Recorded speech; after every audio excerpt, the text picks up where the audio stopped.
تعرف إن إسرائيل شايفة كل حاجة على موبايلك؟ ده مش كلامي، ده كلام رئيس الوزراء بنيامين نتنياهو. طلع وصرح وقال أي حد معاه أي موبايل من أي نوع، خصوصا سامسونج الموجه للشرق الأوسط، فهو شايل قطعة من إسرائيل في جيبه.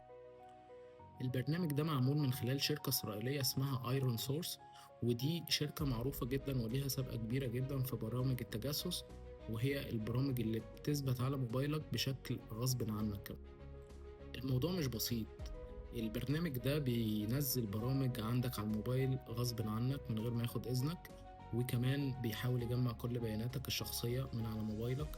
وكمان انت ما تقدرش تعمل له ديسيبل او عدم تفعيل. اخرك ممكن تلغي الخاصية خواص معينة بشكل محدد.